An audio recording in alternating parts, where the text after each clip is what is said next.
It's Emil. It's Emil Guillermo. Emil, Amok to you. 24 hours ago, we were right here live streaming on amok.com, on Facebook at emilguillermo.media, on Twitter at Emil Amok. Twitter, because I don't know, they got that funky interface, but a lot of people access there. So apparently there's a big Elon Musk, Bill Gates brouhaha now. So I don't know. Looks like Gates is anti-Twitter. I don't know. But you can find the live feed of this on Twitter at Emil Amok. You can find it on YouTube if you dare. See me with Mr. Kulin Dong Gong, my sidekick. Got to have a sidekick if you're going to do a talk show, right? So this is my sidekick. We're here Monday through Friday, 2 p.m. Pacific. 24 hours ago, we were here contemplating what we were seeing happening on the news landscape coming out of Uvalde, Texas. You recall I just did a Google. Where is Uvalde? I think I know where it is. I mean, I lived in Texas for 4 years. I think this is part of the flyover part, right? About 80 miles east of San Antonio. I mean, if you drive from San Antonio to Austin, you know the flyover parts of Texas. If you drive anywhere from the cities to another city, like Houston to Dallas, San Antonio to Austin, Houston to San Antonio. I mean, there's these parts of Texas that are, well, when you see them and you're in another part of the country, like I like to say I'm in the Texas part of California. Honest to God. Now, I know Texas. I once flew over Texas by helicopter to get to Dangerfield to cover my first mass shooting. So Texas is very near and dear to my heart. So when Uvalde happened yesterday, I was just here in my gong closet Googling.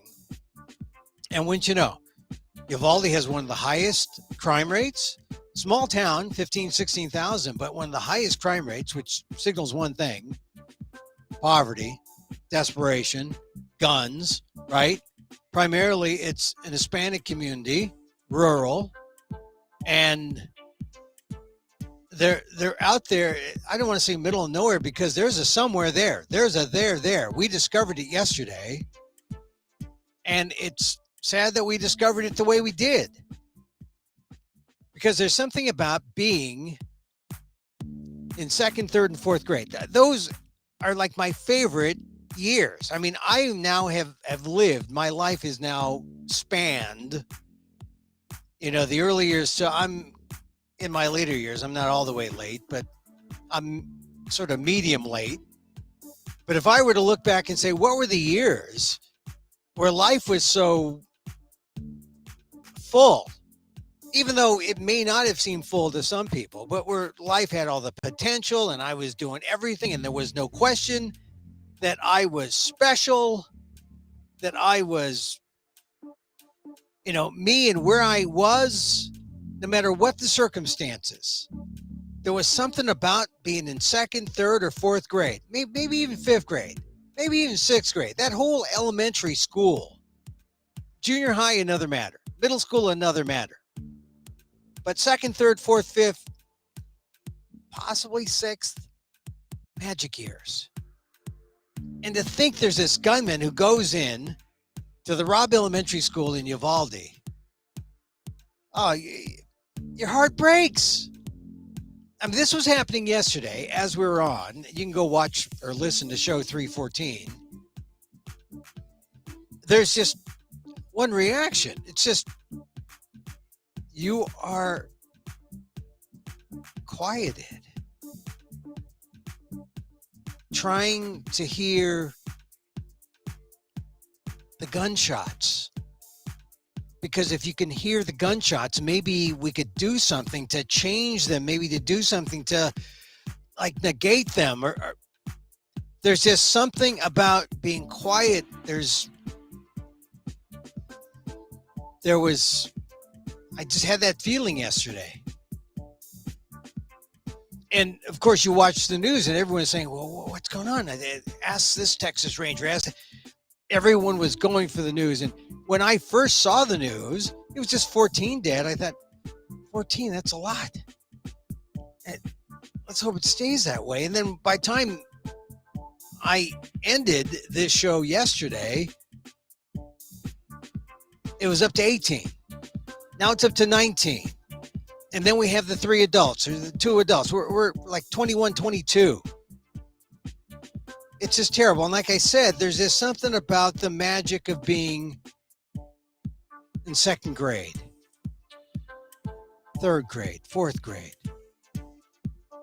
being 7, 8, 9, 10. There's just something magical about those times. When today was tough for me because I was thinking about Uvalde, and I also had a story time class. I do a meditative story class with a group out of Oakland with the Stage Bridge. I had a group of people anywhere from mid 60s to 90. And it's a memoir class, and we use meditation to come up with memories, to tell stories. And what were the stories they all told? They told stories from their youth, being young people. Some were a little older, but I know when I get in memoir mode and I start thinking about stories, it's like when you're 7, 8, 9, 10. Those are the stories that matter. And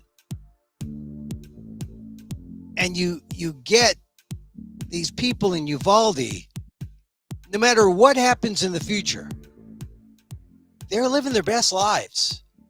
I'm reading about the 2 kids. I'm looking at their pictures. The first who are identified. Amarie Joe Garza, 10. You got Javier Lopez. They're honor roll. They made the honor roll. They were celebrating the end of school, the honor roll. And they're in a class where the shooter finds his way.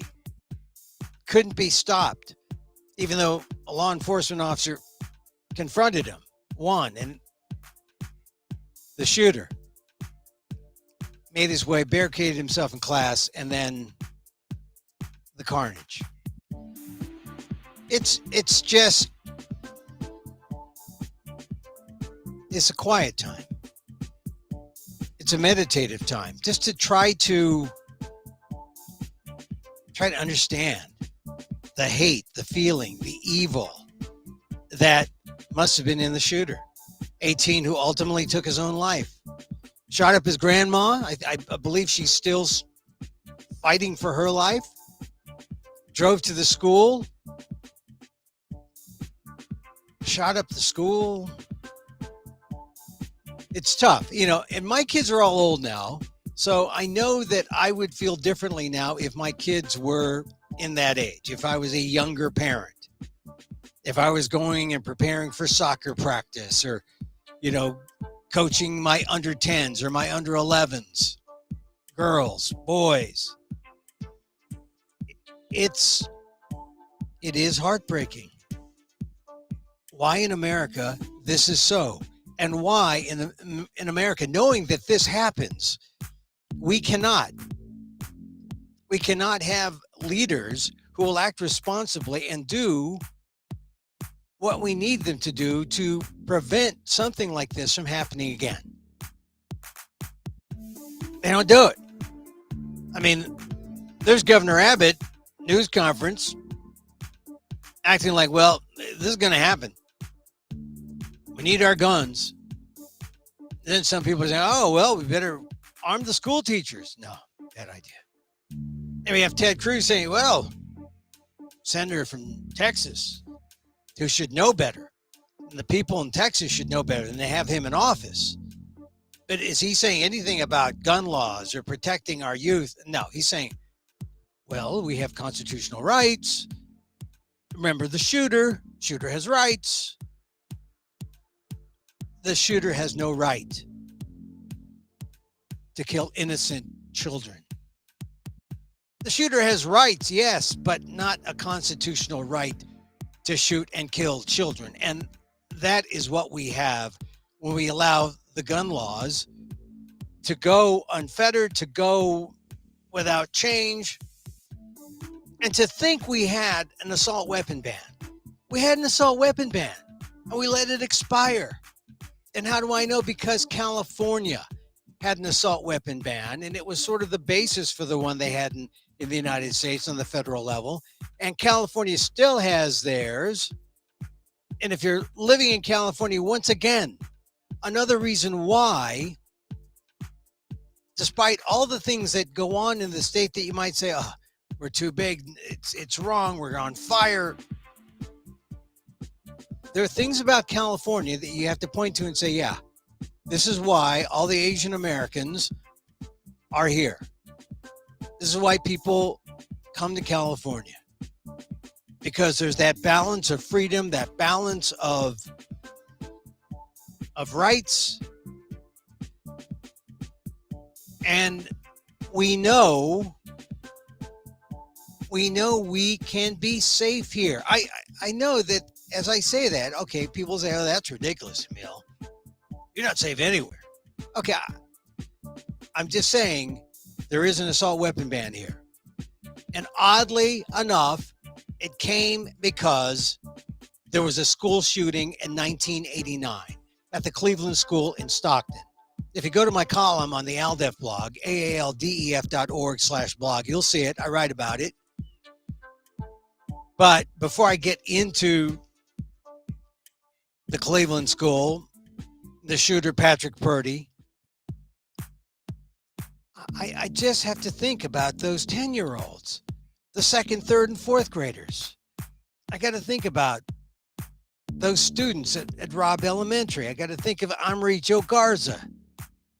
I got to think of her classmate, Javier Lopez, and the others who are slowly being identified now. At the time I wrote, they were the two with the pictures. They were a big part of America's diverse future, and now they are a big part of America's failure. Our failure to take action to prevent these kinds of horrific shootings, like the one that took place at Robb Elementary in Uvalde. My goodness. 19 second, third, and fourth grade students identified. And now look at what we have in May that took place in Uvalde, Buffalo, Dallas, Laguna Woods, and Orange County, California. Got a grocery store, a hair salon, a church, and now a school. Of course, a school. It has to be a school. It always is a school. And then consider the negative diversity here. I mean, Robb tended to be mostly Mexican-American kids. This is the flip side, the negative side of diversity. When it comes to shootings, no community escapes gun violence. The African-American community in Buffalo, the Korean Americans at that hair salon in Dallas, the Taiwanese Americans in Laguna Woods. And, we know this story. We know how this story goes. It's not new. There's a template. The American gun show in America is a lone shooter with a rifle, with an assault rifle, a semi-automatic assault weapon, firing away, killing multiple numbers of people. I know I've said this before, but I hate guns. Ever since I've done talk shows, and I when I first did a talk show in Washington, D.C., at WRC back in the 80s, before it was a talk show and not a news show, not a, I'm reporting here, a talk show where you get to talk about the news. I've always hated guns. I hate guns. But here's what I hate more. I hate wimpy attempts at gun control more. And believe me, we have had wimpy attempts at gun control. I mean, we got one now. I hope Senator Schumer gets something done with some of the bills that are stalled right now, waiting for people to take action. But as long as people are going to, keep to that Republican construct of, well, we got rights, so, guns, Second Amendment, it's baloney. And it's because these politicians are fatally addicted to the gun lobby, fatally addicted to gun lobby donations. That's why they don't take action to stop the carnage. I mean, we've been here before. And look, I go back to 1989, right? That was a good year. But let's just go back 10 years. December 14th, 2012. I was at a Christmas party. And I don't know what I was doing. I ducked out of the Christmas party to catch the news. I was in a restaurant. Maybe it was a bar. They had a TV on. It was on Newtown. And I remember thinking, that's it. This has got to be it. Newtown, Connecticut, 20 children, almost all of them white, gunned down. This has to be the time for these hard-headed politicians to finally come forward. That's what I thought 10 years ago. Wasn't enough. And so we've had more shootings, like the high school in Parkland, Florida. The Pulse nightclub. Oh, the Pulse nightclub. See what I've written on the ALDEF blog. ALDEF.org/blog. And this is May. This is around the time when the Pulse happened. Pulse nightclub in Orlando. When I did the Orlando Fringe, which is going on right now, they paid tribute to those who were killed at the Pulse nightclub. And then, of course, the Outdoor Music Festival in Las Vegas. Unfortunately, I could go on. And there was President Biden last night.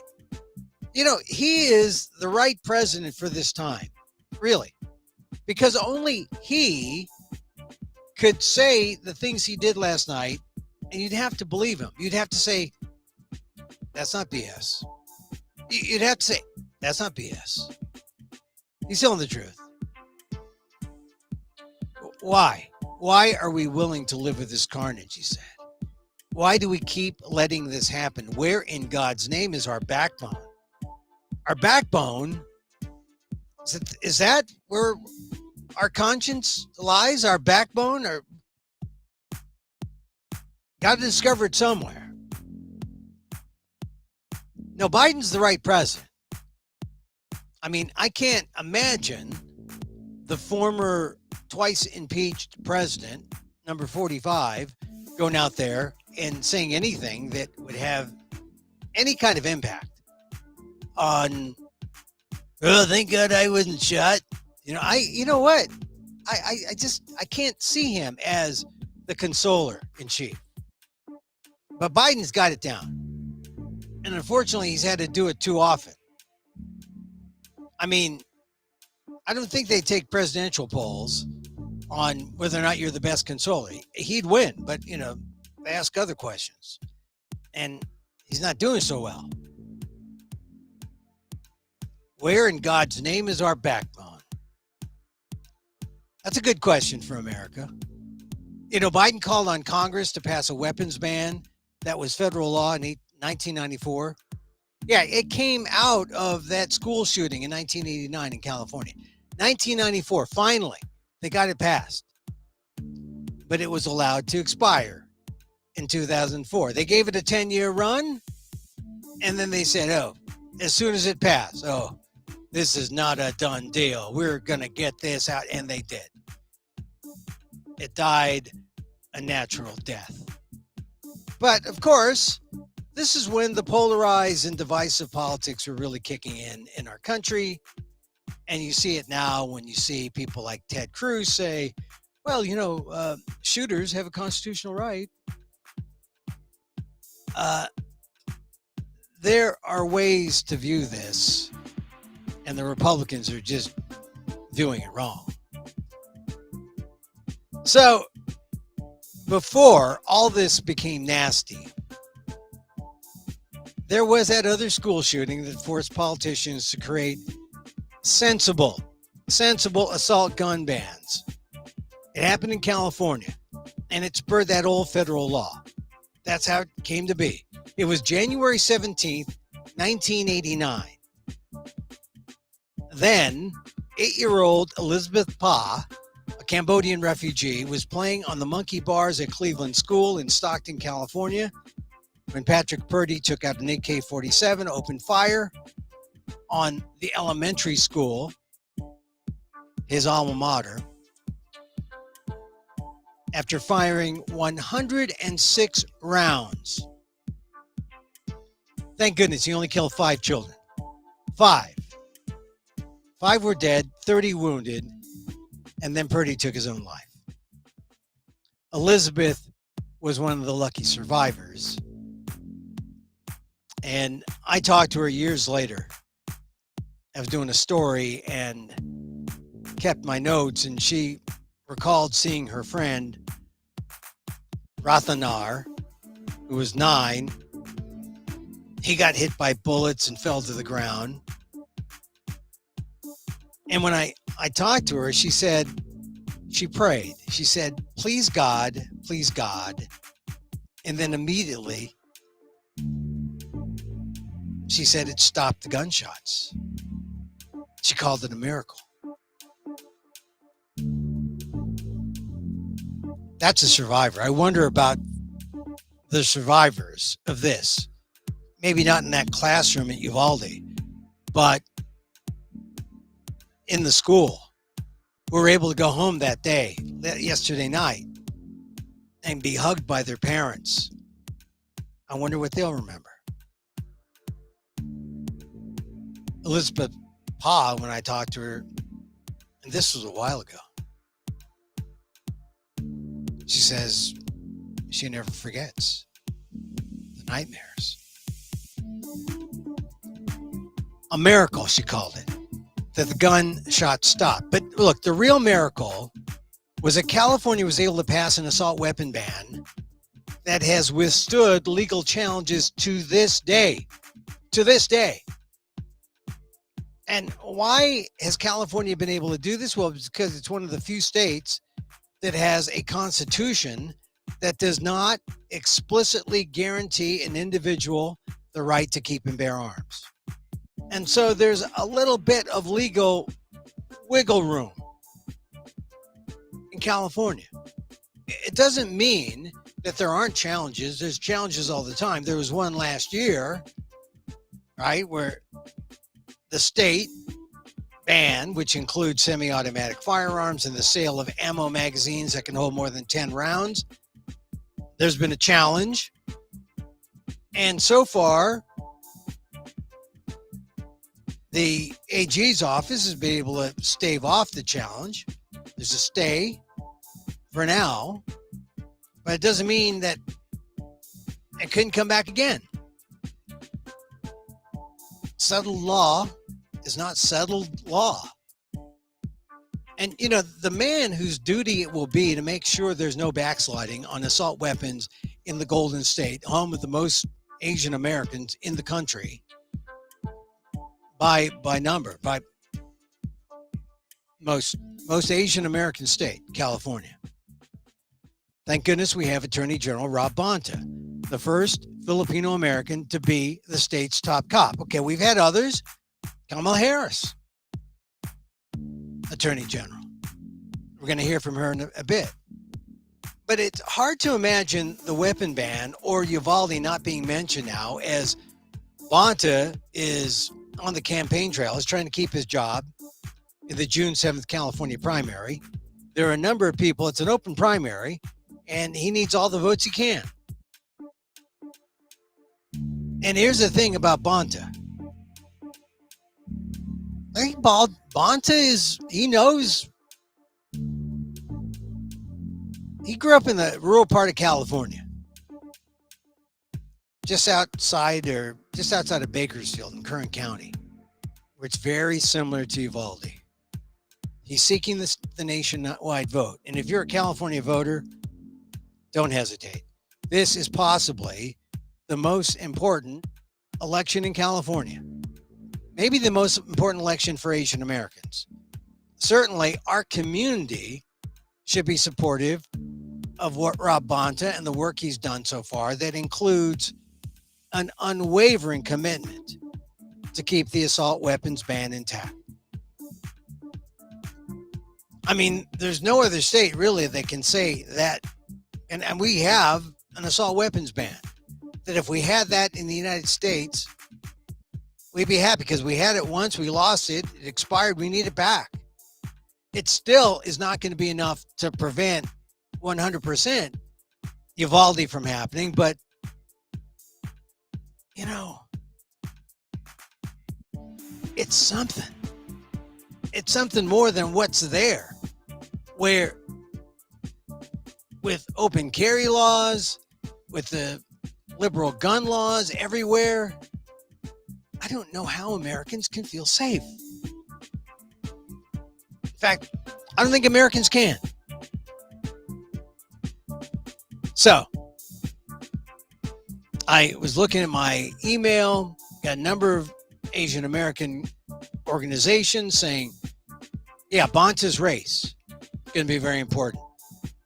Uvalde is going to be very important. Gun control is going to be very important. And if you doubted how important it could be in 2022, well, just think in 2020, 76% of AAPI called gun control important or extremely important. That's according to the AAPI Data Asian American Voter Survey. You know, they do a good job over there. AAPI data, that Asian American Voter Survey, 76%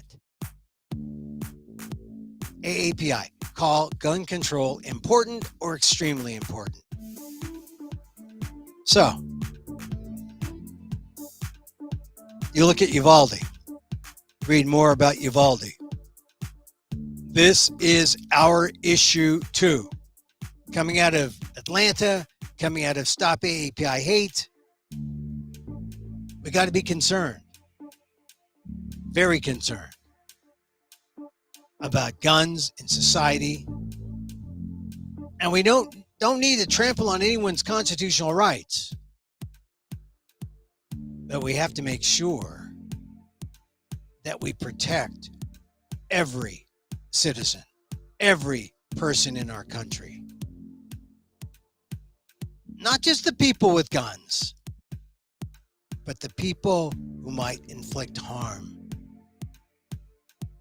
against all the rest of us. That's our constitutional right to safety.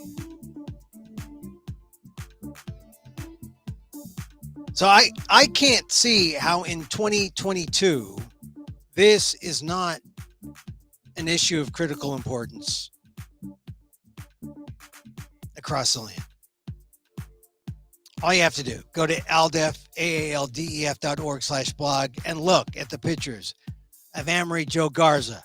Look at the picture of Javier Lopez, 10-year-old honor roll students, Robb Elementary, Uvalde, Texas. Asian Americans, this is our issue too.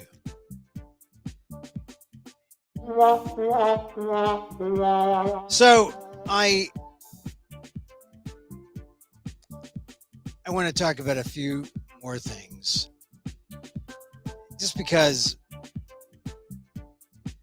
this is the micro talk show, the AAPI and the AAXs. What a bloody Asian American Pacific Islander Heritage Month. I mean, really. I mean, it's just been kind of incredible, huh? I mean, we thought maybe, okay, we got through Buffalo. And then, no, there was Laguna Woods. And then there was the arrest in Dallas. And then there was this thing yesterday. I mean, it's just really, it's disheartening. It is. Okay, I'm trying to find the right thing here to flash before our eyes, but I can't find it now. I did talk about our 10-year-old self. You know, the 10-year-old self. There's something about being 10, you know, where your life's in front of you. And I swear, like in my class with these older Americans who were recounting their memories, a lot of these memories are,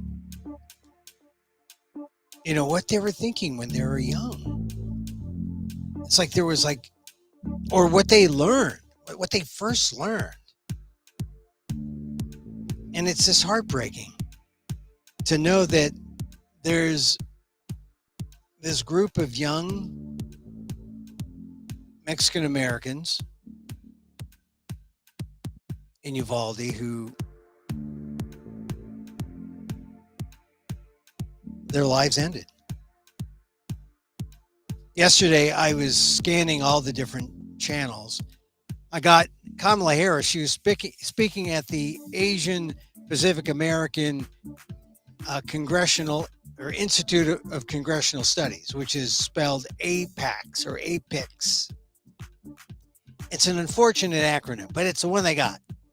I remember when I was in Washington, I'd always get it confused for APACS, the Israel lobby. This is the Asian Pacific American Institute for Congressional Studies, which is totally different. But there was Kamala Harris speaking before their group. And this was before Biden came on, but it was something that you just didn't see played. So I'm going to play a little bit because she is our highest ranking Asian American. And it just shows you how politicians, they understand this is something we don't want to deal with. And yet, what do we say? What do we say? Here is Kamala Harris, okay? It's actually pretty interesting. So, I would normally say in a moment like this, we would all say naturally that our hearts break. But Yeah, I'm going to play it. I would normally say in a moment like this, we would all say naturally that our hearts break. It's a natural instinct, right? Our hearts break. Yeah. All right, go tell it, sister. But our hearts keep getting broken. You know, I think there's so many elected leaders in this room. You know what I'm talking about. Every time a tragedy like this happens, our hearts break. And our broken hearts are nothing compared to the broken hearts of those families. And yet it keeps happening. See, this is the acknowledgement. We all know that this is happening. This is Kamala Harris. She's speaking to people like Judy Chu, these Asian American congressional leaders. And they're in Washington. They were just meeting. They didn't know this was happening. Kamala Harris is there to speak. She's speaking off the cuff. And really, how else? How else can you react? I mean, it's sad because you know this keeps happening. So I think we all know and have said many times with each other, enough is enough. Enough is enough. As a nation, we have to have the courage to take action and understand the nexus between what makes for reasonable and sensible public policy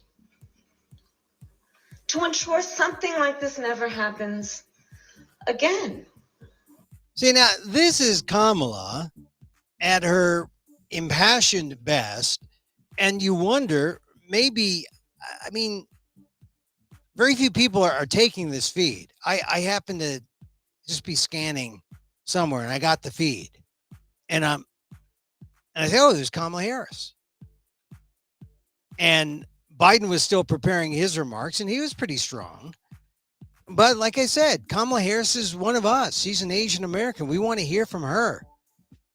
And she is just as, should I use the word gobsmacked? I mean, we're just like, what do we do? This happens all the time.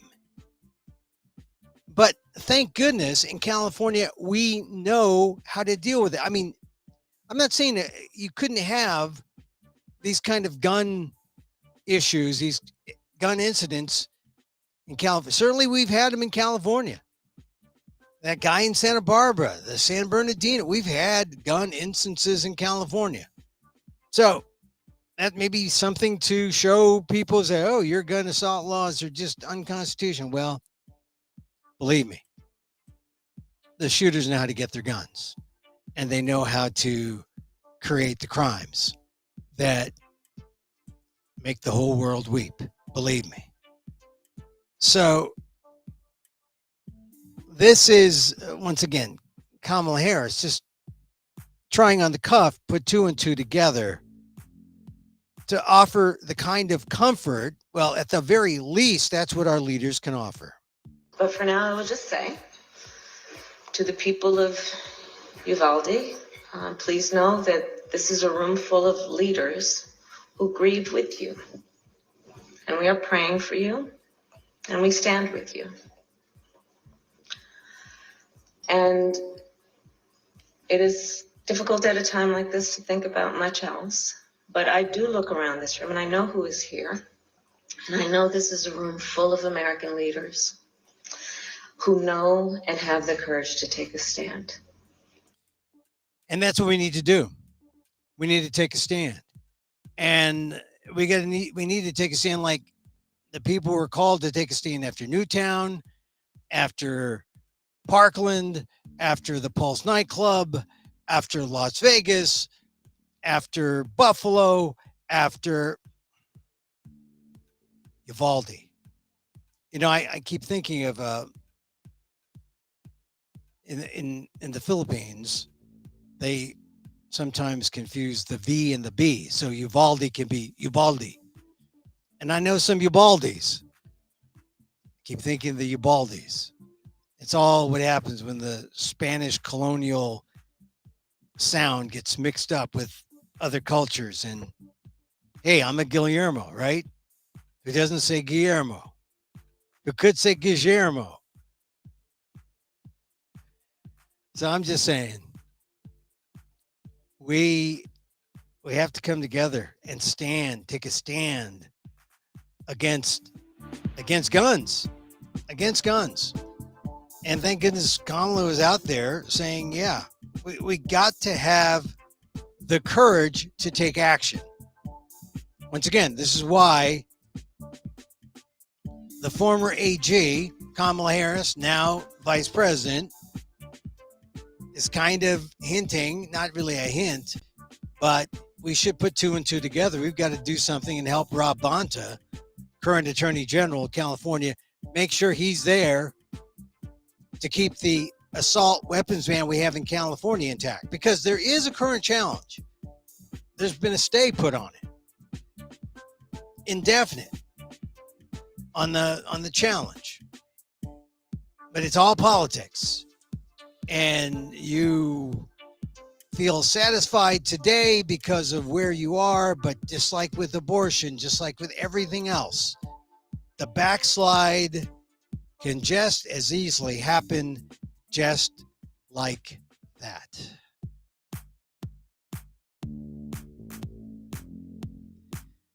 So I also want to mention Steve Kerr. I missed his outburst yesterday, the coach of the Warriors. You know, I like Steve Kerr. I had some issues with him when he was an announcer a long time ago. But I have since come to respect him and forgive him for whatever. I just think that it's great that he comes out and speaks out against what happened, says enough's enough. It's pathetic. Everyone is saying enough is enough. You heard Kamala Harris say it. Now you heard Steve Kerr say it. Enough is enough. We've had enough. It's pathetic. It's got to stop. I don't think it cost in the basketball game. I think there was a lot of things that were happening. I don't understand the Golden State Warriors, except they are human. And it's good that, all right, so I almost said, look, I'm not going to pay attention to the news. I'm going to take some time. I'm going to watch the Warrior game. And I should have just paid attention to the news because the Warriors were just, they were crap last night. And then they almost came on when they had the young guys, Kuminga and Moses Moody. But they just didn't have it. And there's just something about motivation. Make too much money, up 3-0. You know you can go back, win it at home. It's not exactly colluding. It's not exactly throwing in, rigging the game. But we know when you don't try. And, of course, it's not like you're getting blown out by 55 points or 39 points. But it almost was. I mean, it just snowballed, especially when three-pointers are made and the other team's making threes and you're not making threes. It used to be the Warriors are the only ones making threes, and now the Mavs were making threes, and that game just went upside down real fast, turned around real quickly in the fourth quarter, and the Warriors were within 8. And I thought, oh, my God, they're on a run. It's going to – but, things even out. So I would propose they not play 7 games. They play 5. Or they play just one and done, like the NCAAs. Here's the game. Bring your best. There's no other game. There's no tomorrow. Get at it. I think that would be better. But here's why we don't have that. Because then you wouldn't have all those games that you could sell advertising for, that you could sell tickets for, that you can make more money. And that's a problem. Money is more important. That's how you get the multi-million-dollar contracts. That's why you get these sort of weird, strange games. I would be all for dumping more games and making it more focused on do or die. This is the game. Show up, play hard, winner advances, loser, bye-bye. So that's the Warriors. Oh, then here's the other thing. When you're down about stuff, this is me. I don't know. It may not be you, but I turn to sports. I watch the basketball game. Warriors and Dubs, or Warriors are the Dubs. The Dubs and the Mavs, right? As I told you, I'm kind of split allegiances because I lived in Dallas. But look, my allegiances aren't that split. I still love the Warriors more. So that was a disappointing game. But then the Giants, the San Francisco Giants, are playing the New York Mets. And I thought, the Giants are going to cruise. They were up something like 6-1, 7-1, then 8-2. And I thought, the Giants, they're going to win. And then I turn on the game, and the Giants are losing to the Mets, like something ridiculous, like 11-8 or something. And then I said, I hate sports. So I turned it off. And then later I come back and I say, let me see the box score. And the Giants came back from nowhere to win in the final inning. And this is sports. This is why you just sit through it. It's just a game. It's one game now, and you play as many as you can. So you get a big sample and say, yeah, those guys are the best. Over 162 games, over an 82 game season, those guys are the best. That's why we do it. Sports. We watch. All right. So I guess that's it. I can check to scan the headlines, make sure that. Oh, this is a good race. Henry Cuellar, Democrat of Texas, holds a thin lead over Jessica Cisneros, who's a progressive. It's a Democratic primary runoff. Get this. Cuellar leads by 175 votes. 175. Don't ever say that your vote doesn't matter. If you are one of the people who did not vote in Texas in that very progressive race, where Cuellar is the conservative moderate Democrat, Jessica Cisneros is the progressive, 175 votes. And just to add a little intrigue, there is no automatic recount. So I don't know what's going to happen. Other recounts. It looks like Mehmet Oz, the TV doctor, is going to be in a recount with Dr. David McCormick in Pennsylvania. So maybe those are the primaries you need to know about. I mean, frankly, today, Uvalde dwarfs everything. Uvalde dwarfs everything in politics, because unless people are able to say they would vote for some tighter control, they would vote for some kind of sensibility, for some sensible gun control, then you're not leading America. You're not leading the people. 70 to 80% of Americans want sensible gun control. And we have a right to it, especially after the nightmare that is Uvalde.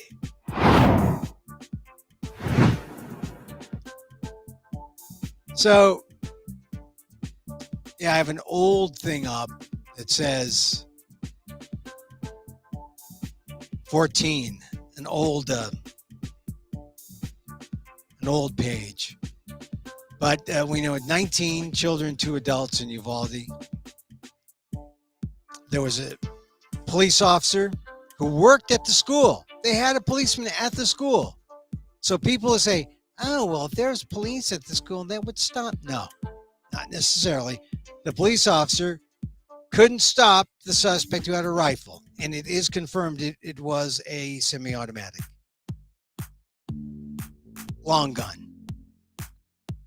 So members of the BORTAC, which is like the Border Patrol TAC team, they had to come and they entered the classroom, and they were being shot up by the suspect.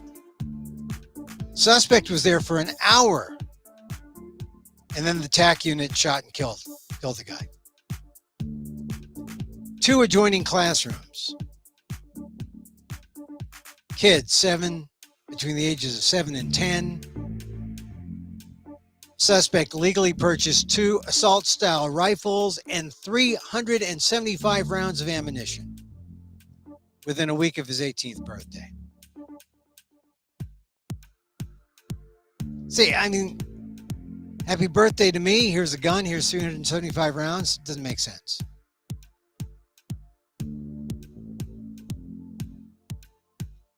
So that's Uvalde.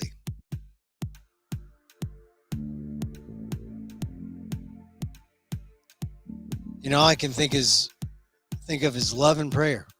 Need to spread the love and need to say some prayers. There's a lot of pain. A lot of pain all throughout the country. Some other news worth mentioning: as many as 1 in 5 adults who had COVID-19 may experience a post-COVID health condition, according to the CDC, which is, 20%. This is good reason to try to avoid COVID. As you know, I'm going to not stay in my gone closet. I'm gonna go out. I'm starting to go out, and I have this matrix or this series of questions. I have 5 questions. I expand to 7, and if I get an answer that's suitable, this is the data I use to make a decision. Do I go? Not go? Do I mask? Do I not mask? Generally, I think I'm going to mask because COVID's a lifetime. I mean, they say 1 in 5 get post-COVID health conditions, post-acute sequelae of SARS-CoV-2 infection, PASC. Oh, that's the official term for long COVID. But it could also be present as cardiovascular or vascular illness. And if you're over 65, the number may be 1 in 4. So this is serious. If you're like young, okay, 20%. 1 in 4 if you're over 65. If you're a COVID survivor above and below 65, you're twice as likely as those who've never had COVID-19 to develop respiratory or pulmonary embolisms, a blood clot in the lung. Post-COVID health problems were also seen in the kidneys, the musculoskeletal system, and the endocrine system. COVID-19 survivors over 65 were at increased risk of neurologic conditions, including heightened anxiety and mood disorders. Well, I believe that. I mean, being in this closet, yeah, I believe that. Most common symptom found among 4 weeks after COVID-19 from nearly 2 million people that they scanned, respiratory and musculoskeletal pain, most common symptoms. And then tomorrow, of course, is the George Floyd anniversary, 2 years after George Floyd. It's Thursday. Let's save some thoughts for then. I mean, the ridiculous would say, oh yeah, what are you going to do now, Emil? With George Floyd, going to ban people's knees? No. But we're going to look at how people aren't convinced that anything has changed, especially the Black community. And that's important. So 2 years after George Floyd. We'll talk about that tomorrow. All right, so I just want to leave you with this thought. I talked about guns this week a lot. Now, before Uvalde, we talked about guns. We talked about mental health. I guess it hasn't been specified, I don't think, whether or not the shooter in Uvalde had a mental health problem, but I think it's clear something was wrong. But, these mass shootings are one thing. And I talked about the mass shooting in 1989 in Stockton at the Cleveland School, kicking off the desire on politicians in California to get a gun ban passed. But there's just something about, we gravitate to the mass killings, but after a while, it doesn't matter. 5, 10, 15, 20. I mean, I was thinking about one killing just last week into this week. I don't know if you saw this in San Francisco, but a guy named Artgel June Anabo was gunned down in front of his Oakland restaurant. And he made extra large lumpia and he cooked rice plates for people. He had his own little place there, chicken adobo. Lucky 3-7 was the name of his spot. Lucky 37. Like 777, the slot machine. Lucky 37. He ran that joint. I never went there. I don't know it, but I've seen pictures. I see people talk about it. I see how it was an important spot in the neighborhood. And I have to admit that one of my fantasies has always been to have that kind of spot, that kind of place. There's nothing like preparing food for people. Appreciative people come in, they sit down, they eat your food, they belch out in public, they show their appreciation, they sit and they chat, they watch the Filipino channel on your monitor, maybe they watch the game, but your place is like a center. It's like a place of focus for community. And in the Fruitvale area of Oakland, that's what June Anabo did. He was that guy. And every time I wanted to talk to him this week, it seems like, oh, there was something come up. Some news story, a new news story. And then Uvalde today. Oh, 19 dead. I guess that's more than one person. No, it's not. I mean, it is, but the 19 they're sad when you consider them as 19 individuals. June Anabo in Oakland. That's a tragedy. I never met him, but I see his shop, Lucky 37. I see his family, his son. It's in like 6th grade, young kid, just like the kids at Uvalde. He had to stand and witness his father be gunned down. Hard to believe they can't find the killer, because apparently Anabo bought a truck that appeared to be stolen, and he was going to the guy who he bought the truck from, trying to get his money back. 15 grand isn't nothing. And as they were arguing, the guy shot him. That's the thing about gun violence. And that's the reason why I think as we do our news meditations, just come straight to the end here, where I always do these news meditations. I always lead in some kind of meditation where you look at our breath, breathe in, breathe out. Breathe in, breathe out. I like to use 2-word meditations, like the kind that Thich Nhat Hanh would prescribe. Breathe in, I'm a mountain. Breathe out, I'm strong. Breathe in, I'm a mountain. Breathe out, I'm strong.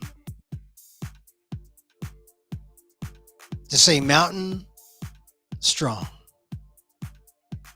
Mountain, strong. We need to be strong.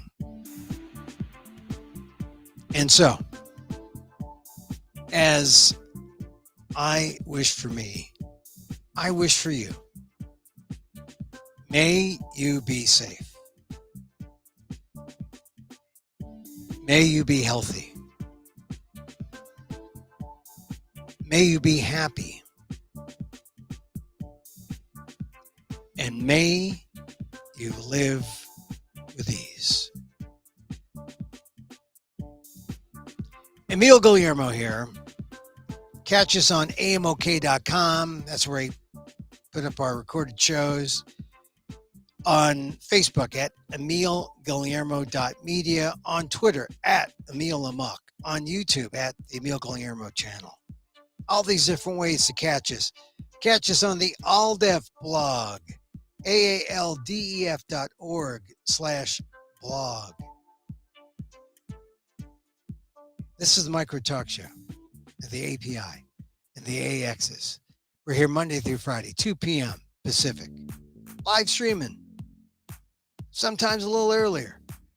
Just for that lanyap. Till next time. Thank you for being here. Mahal.